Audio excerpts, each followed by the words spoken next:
Welcome to the Storytellers, the radio show and podcast that features those who choose to leave their mark on the world through the art of story. I'm your host, Grace Sammon. I look forward to our time together today. Now, let's meet our storyteller.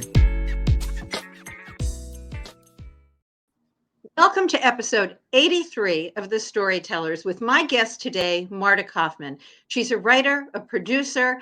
In truth, she's an American legend. She is probably most known for her work in creating and writing on Friends and for the recently concluded Netflix series, Grace and Frankie. But as you'll learn in this episode, she is so much more than those two amazing shows. Marta, welcome to The Storytellers. Thank you so much. Thank you for having me. Well, I couldn't be more honored. When Amy Ferris put the two of us together, I'm going to be totally transparent. I just fangirled all over the place. To think that I would have the opportunity to have you and your breadth of work on this show is truly an honor. You know, I loved Friends. They were 15 years younger than me, but I was totally related to them. Grace and Frankie, both Jane Fonda and Lily Tomlin, 15 years older than me, but totally related. So tell me how you were able to create such relatable characters. You know, for me, television is a very intimate experience. You watch TV when you're home, in your pajamas, in your robe, you're folding laundry. So it's intimate. And whereas movie is like a blind date, television is like a long-term relationship. And for me, I feel that they have to be characters that you'd want in your living room or your kitchen or your bedroom. They're people you want to hang with and talk to. And I think even when those people have points of view that are different than ours, we love them, so we listen to them. That's the hope. It doesn't always work, but that's the hope. So I love that you talked about that. You know, my father was an early television director. He brought Edward R. Murrow into people's living rooms every week. And so that analogy for me really resonates. You started out, and you and I have vastly different careers, but you and I both started out as high school drama students. We both were directors. We both loved our town. So I loved that in my research. Tell me though how you get from there to being a producer. That sounds like a much bigger thing. Well, there are lots of steps along the way, but you know, you learn. There are titles that go along with writer jobs. So there's a writer producer, and then there's the producers that do a lot of work with budget.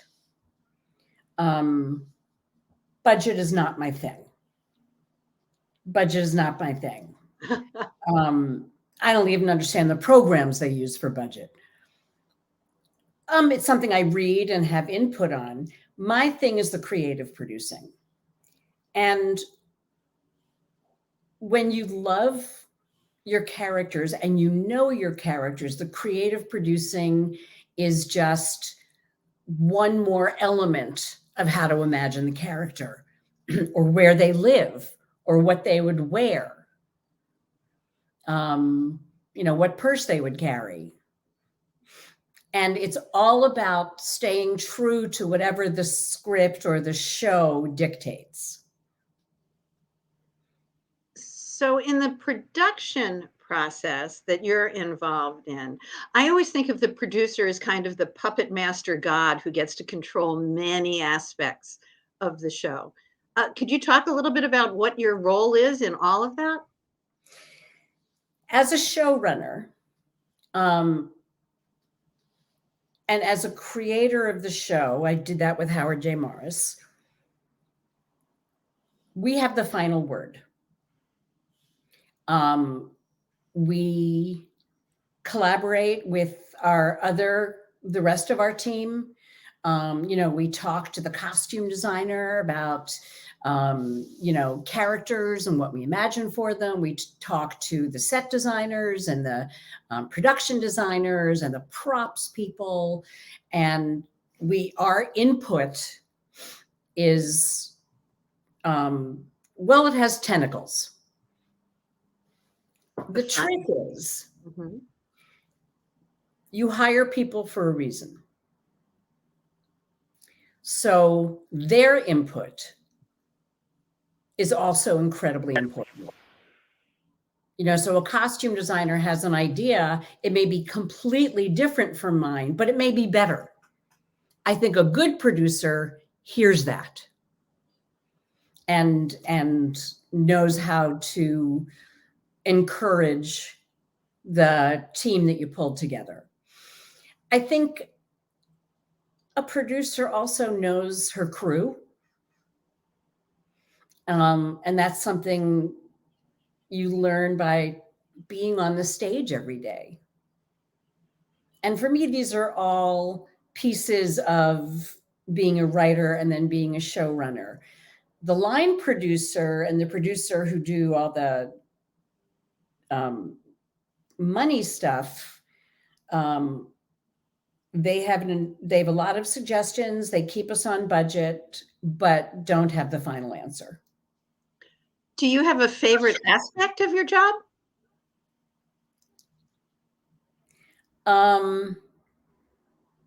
Wow, that's an interesting question. There is very little that I don't like about my job. I love being with the writers. I love collaborating with the heads of our departments and makeup and hair and our crew and our gaffer. I love that. I don't always love notes, but they're very important and very useful. I guess the one scary thing, and I never love it beforehand, but I'm usually okay after, is the table read. Tell me why that's not always comfortable. After 7 seasons, I still got nervous because you don't know. It's one thing in your head. We'll see what it is when other people say the words. Isn't that the truth? I find that with beta readers, I do a lot of coaching of writers. I've written several books, but that's always, I describe it as the most naked thing I do when I send my work out. So the table read for you is that experience. Exactly. What's it like for you to hear your words in other people's mouths and then on the screen?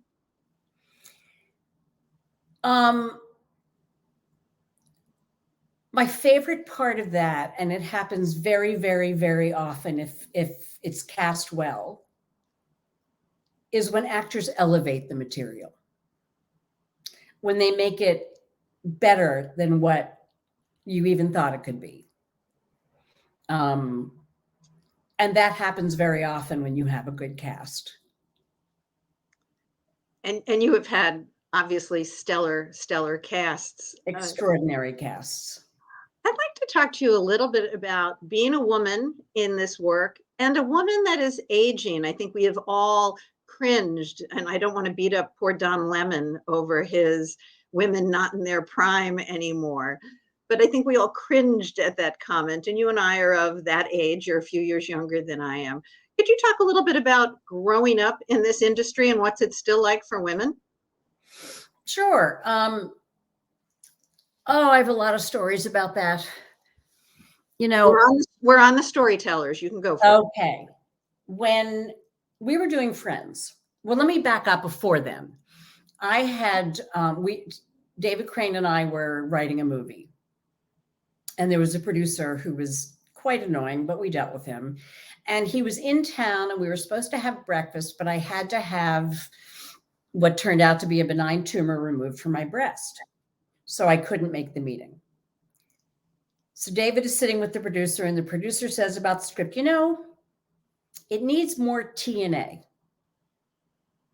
And then he said, by the way, where's Marta? And David said, she's having her T operated on. Oh my goodness. I've had directors on Friends who I'd be standing right next to would look at me and then go, David Crane?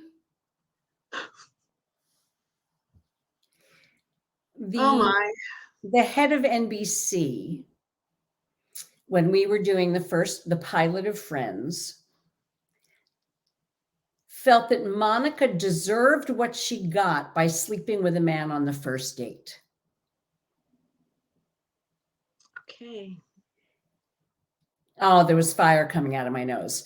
And then not too long after that, I was interviewed by a journalist who asked me a question. And I said, I won't answer that on the record. And she said, okay, it's off the record. And it was about this same executive. And I basically said, you know, he came from sports and is not a feminist. I think I called him a misogynist.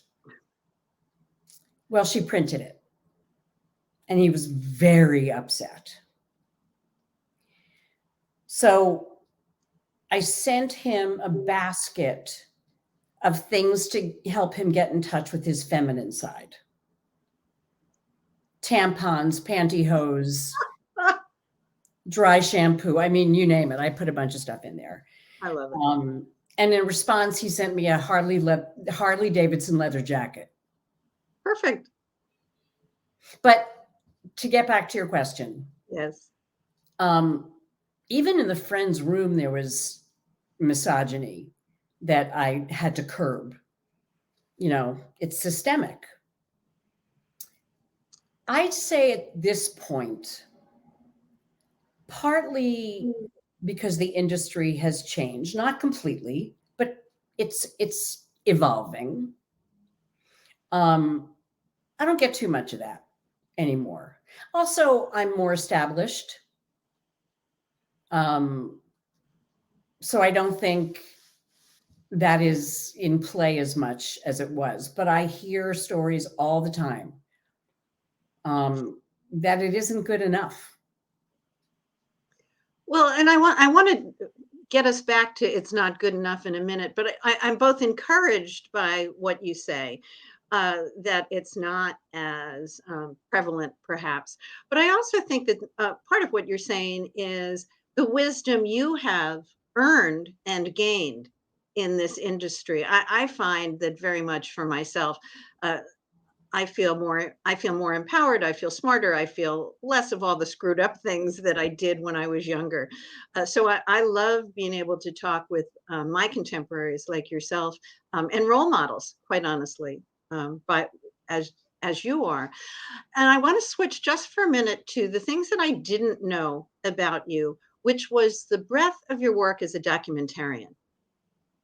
I want to know why you do it, but I also want to thank you for doing it. Just going back to being a fangirl for a minute, for you to do Hannah Semish, for you to do Gloria Allred, such amazing works. Through your works, I then found out I didn't even know we had a National Women's Hall of Fame. So tell me about documentarian. The first documentary I worked on was Blessed is the Match, The Life and Death of Hannah Semish. And I was asked to by friends who are documentarians. One of them was going to direct it. They asked me to come on as a producer. And what I learned through the process of making that documentary was it's another way to tell a story. And story is my lifeblood. And it's an interesting way to tell a story. And you have to think differently. And I really enjoyed that. I really enjoyed the process. I really enjoyed illuminating this human who was quite remarkable and wrote magnificent poetry. And then when the Gloria Allred possibility came up, I jumped at it because she's a hero of mine. And she's from Philadelphia, as I am. So, you know, we were neighbors. Anyway, it was an opportunity to do that in a more involved way. And we just loved it. We loved the process. We got to go to Sundance with it, which was a crazy experience. And we're in the process of developing 3 more. How do you pick your people to focus on? Well, they're not all people. Okay. two of them are about people. One of them is not. It's all about people. You're right. It's not always that the person is the main character of the story. It's two things. Three things. First of all, we have to be really excited about the topic. And what gets us excited is either someone whom you didn't know or is other, and shining a light on that and exploring that and introducing an audience to them. The other is a subject matter that speaks to us. And sometimes those two things converge. Like with Gloria Allred, it was a story about this amazing woman, but it was really about activism. Yes, women's rights, an amazing lawyer. Yeah, incredible. And for those people who don't know Hannah Semish, not only you mentioned her great poetry, but she was actually parachuted behind. She participated in the only attempt to rescue Jews behind the enemy line in Hungary. Well, anywhere, but this particular one was in Hungary. She was 19 or 20 years old when she did that. And the main reason she did it is her mother was still in Hungary. They were captured. She was imprisoned.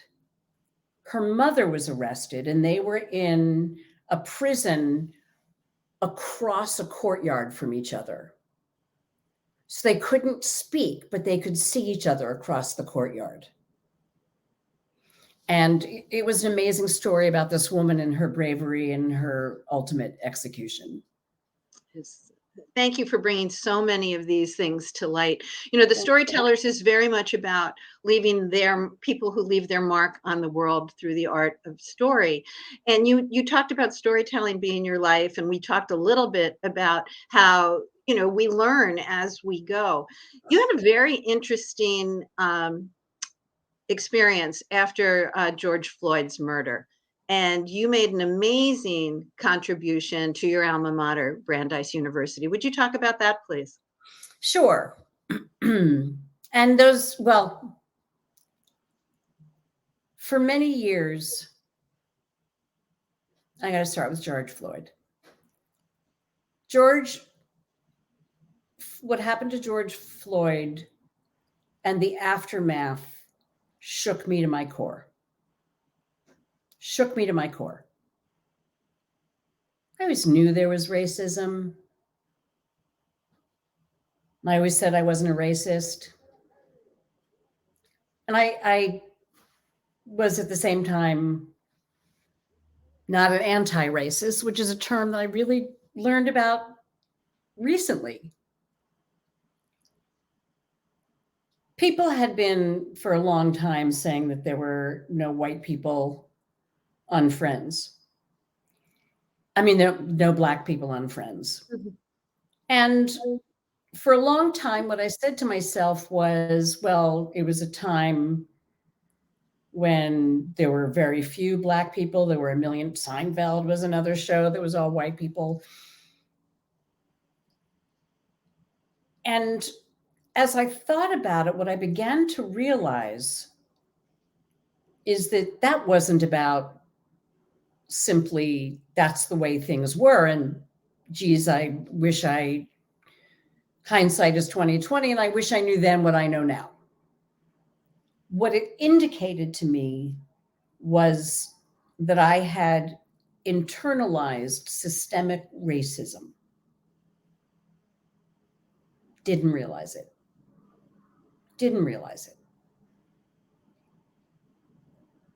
And felt like I had a lot that I needed to do something. I didn't know what. Serendipitously, Brandeis reached out, and they were looking for someone to donate for a chair in the African American Studies department. And my desire to help because of my newfound knowledge and awareness, that this felt like something I could do that could have a real impact, not only on many students, but also on those students who take what they learn out into the world. It's a beautiful gift, and I think that it's certainly part of your legacy and part of your storytelling legacy. We are almost out of time. Are there any things that you're talking about? Are they 3 new documentaries? Is there another sitcom in you? What's next for Marta Kauffman? Oh, we are working, we're developing 3 new documentaries. We are working on 2 half-hour scripted shows. We're constantly developing new stuff in earlier stages. So there's a lot. I'm not stopping. I'm not tired. I'm not ready to stop. I love that. The tagline of my book is, when our stories are told, everything changes. And I always say, I am not done. So it is such a pleasure, Marta, to have you here. Such an honor. Thanks for being with me here on The Story. Thank you so much. Those were great questions. Thank you. Thank you. This has been a copyrighted episode of The Storytellers by Authors on the Air, Global Radio Network, and Grace Sammon. Thank you for being with me. That concludes this episode of The Storytellers. I'm so glad you could be part of the story today. I hope you share the stories, tell your own, and come back for another episode, because when our stories are told, everything changes. I'm Grace Sammon.